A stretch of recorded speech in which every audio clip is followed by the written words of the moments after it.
Bienvenue sur Jazz Polémique. Aujourd'hui, on va parler de Charlie Hebdo qui nous apprennent un nouveau truc au travers d'un article, c'est qu'on n'a plus le droit d'utiliser le mot nazi.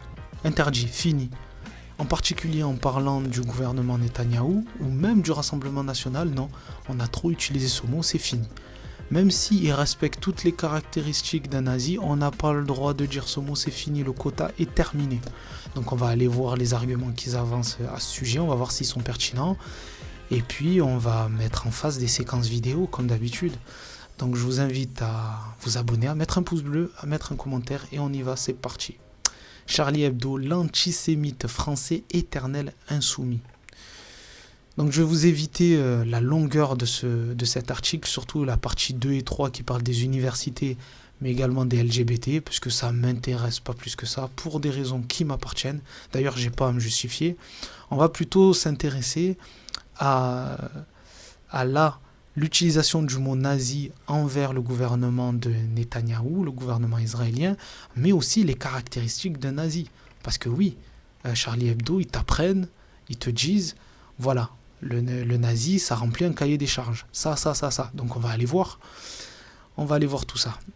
Allez, c'est parti. Pierre-André Taguieff a depuis longtemps démonté les ressorts de la vague présente de nazification des Juifs. Cette manière de manifester sa solidarité avec les Gazaouis en accusant tout Israélien et tout Juif de diaspora d'être un disciple ou un complice de méthode hitlérienne. Personnellement, moi, j'ai jamais vu ça. J'ai jamais vu ça dans des manifestations pro-palestiniennes. Ça a pu arriver, je sais pas. Mais personnellement, quand on parle de nazis ou autre, on parle directement du gouvernement Netanyahou. Et ça veut pas du tout dire la même chose. Si tu attaques les Juifs dans leur ensemble ou les méthodes d'un gouvernement, ça a absolument rien à voir. Donc Taguieff pointe du doigt la grande inversion victimaire permettant de présenter les Palestiniens comme les nouveaux Juifs et les Israéliens comme les nouveaux nazis. Pour lui, la nazification des Juifs en tant que sionistes est au cœur de la propagande anti-sioniste, principalement celle des islamistes et de l'extrême gauche, et de manière moins létale, de l'ultra-droite.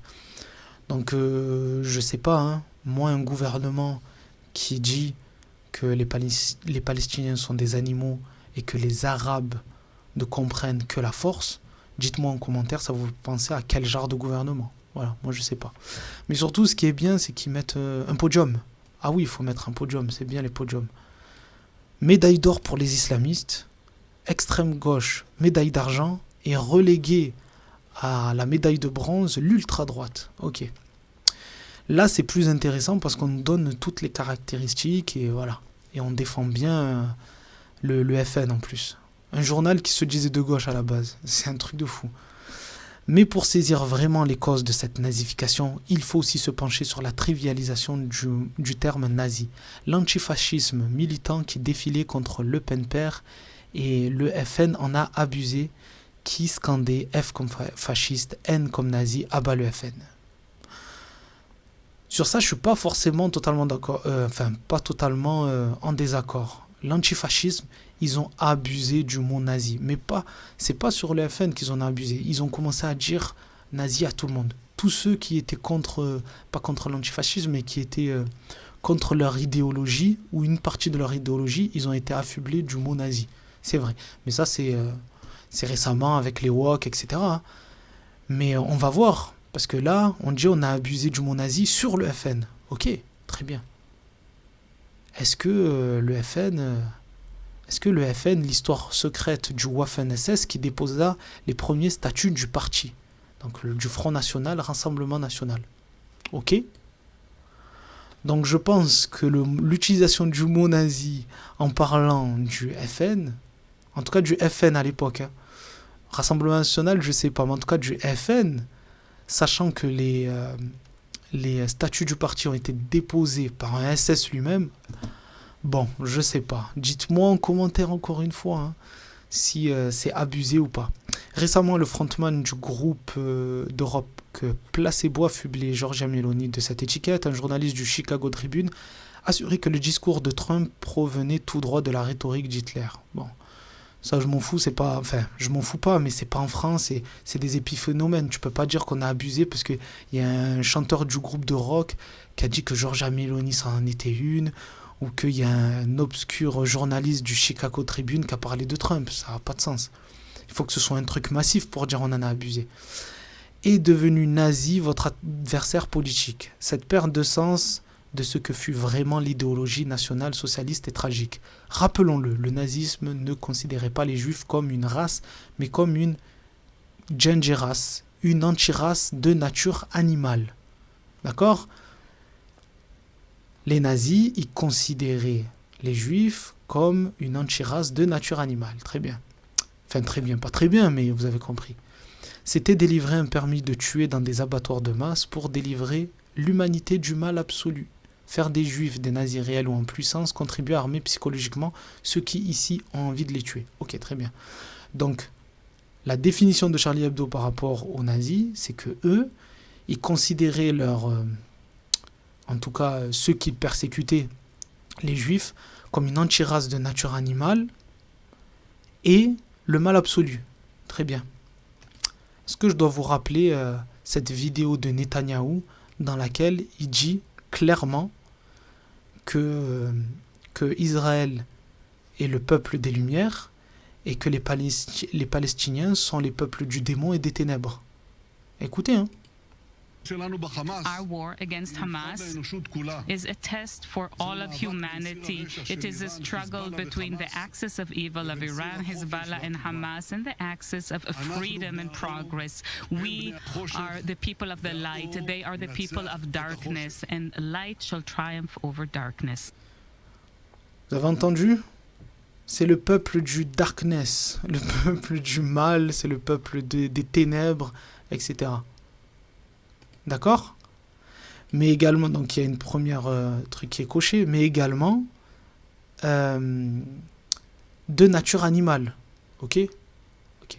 Bon, ben, de nature animale, on n'a qu'à prendre le ministre de la Défense israélien. Qu'est-ce qu'il dit?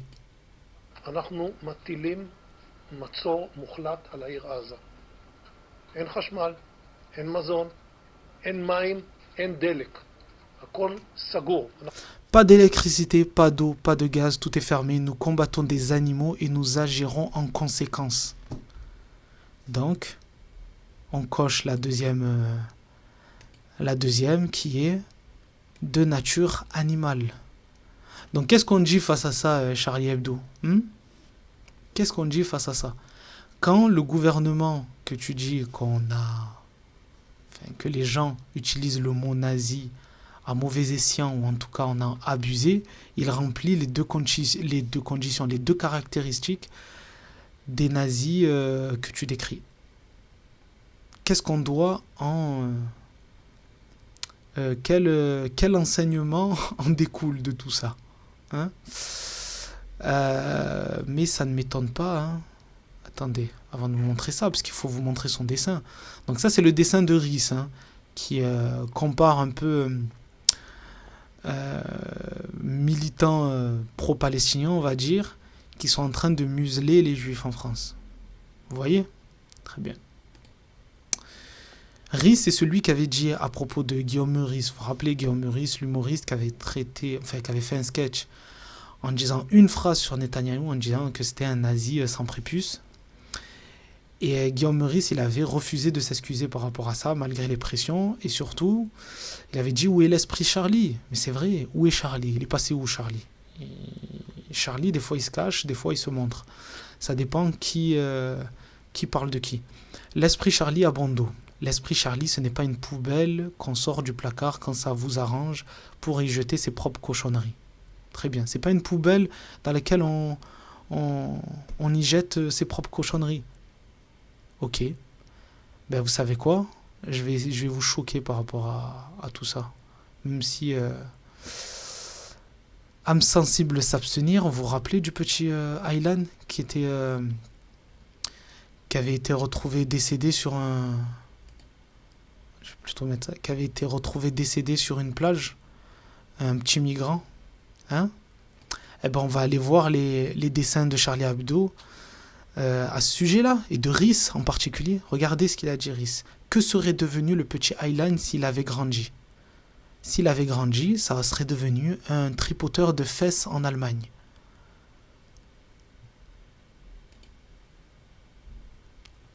C'était aussi Charlie Hebdo qui avait rendu hommage, non, qui n'avait pas rendu hommage, mais qui avait parlé du génocide au Rwanda, notamment du père de Stromae qui a été tué dans les génocides au Rwanda, en singeant ou en faisant une parodie sur sa chanson Papa Outé, ici, là, etc., en faisant référence aux morts à la machette, parce que pendant le génocide au Rwanda, ça tuait à la machette, tu vois. Ça coupait des jambes, ça coupait des pieds, ça éborgnait, ça faisait tout et n'importe quoi.